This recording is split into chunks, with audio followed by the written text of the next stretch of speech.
Right, ఇక detail చూస్తే నంద్యాల జిల్లా నెరవాడలోని గిరిజన గురుకుల బాలుర పాఠశాలలో విషాదం జరిగింది. పాఠశాలలోని 20 మంది విద్యార్థులు తీవ్ర అస్వస్థతకు గురయ్యారు. నిన్న రాత్రి నుండి తీవ్ర వాంతులు విరేచనాలతో విద్యార్థులు అల్లాడుతున్నారు. నెరవాడలోని సిహెచ్సిలో చికిత్స పొందుతున్నారు. అయితే ఫుడ్ పాయిజన్కు గల కారణాలు ఇక తెలియాల్సి ఉంది.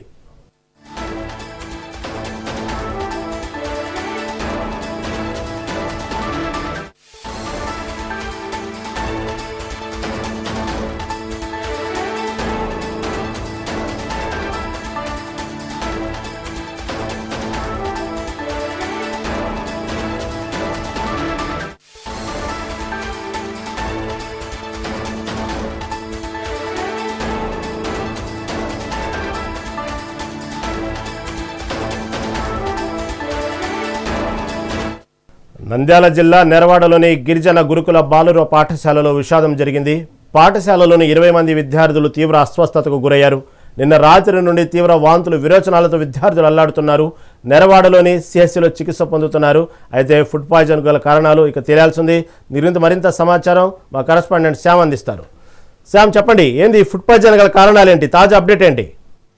ముఖ్యంగా నంద్యాల జిల్లా పాణ్యం నెరవాడ గిరిజన గురుకుల పాఠశాలలో ముఖ్యంగా విద్యార్థులకు 20 మంది విద్యార్థులకు తీవ్ర అస్వస్థత జరిగింది. ఈ యొక్క అస్వస్థత ప్రధాన కారణం ఫుడ్ పాయిజన్ అని చెప్పేసి ఇక్కడ అధికారులు వెల్లడించిన పరిస్థితి ఉంది. ముఖ్యంగా నిన్న రాత్రి నుండి తీవ్ర వాంతులు విరేచనాలతో నిరసించిన విద్యార్థులు అక్కడే పాణ్యం సిహెచ్సి సంబంధించిన వైద్యశాలలో అయితే విద్యార్థులకు చికిత్స అయితే నిర్వహిస్తున్నారు. అయితే లోతైన సమాచారం వరకు అయితే విద్యార్థుల అస్వస్థత కారణం ఫుడ్ పాయిజనా లేకపోతే ఏదైనా పరిసర ప్రాంతాలు సంబంధించి అపరిశుభ్రంగా ఉన్న కోణంలో కూడా ఈ యొక్క విషయం తెలుసుకుందామంటే ఇక్కడ స్థానిక నంద్యాల జిల్లా డిఎంఎన్హెచ్ఓ వెంకటరమణ అలాగే కలెక్టర్ రాజకుమారి గారి ఆదేశాల మేరకు ఆమె సీరియస్ అవ్వడంతో ఇక్కడ ఐటీడీఏ సంబంధించిన ప్రాజెక్ట్ అధికారి వెంకట శివప్రసాద్ కూడా హుటాహుటిన అలాగే జిల్లా వైద్య అధికారులు మొత్తం కూడా ఒకేసారిగా ఇక్కడ నెరవాడ పాఠశాలకు వచ్చి ఇక్కడ ఇదంతా కూడా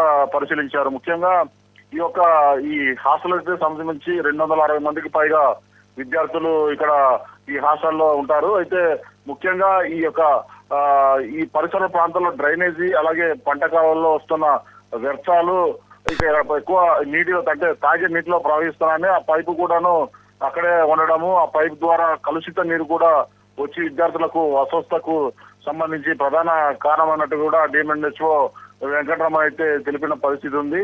ప్రస్తుతం అయితే ఈ యొక్క 24 మంది విద్యార్థులు అయితే మాత్రం నిలకడగా ఉన్నారు. మెరుగైన వైద్యం కోసం కూడాను డిఎంఎన్హెచ్ఓ సిబ్బంది అయితే మాత్రం చాలా కష్టపడిన పరిస్థితి ఉంది.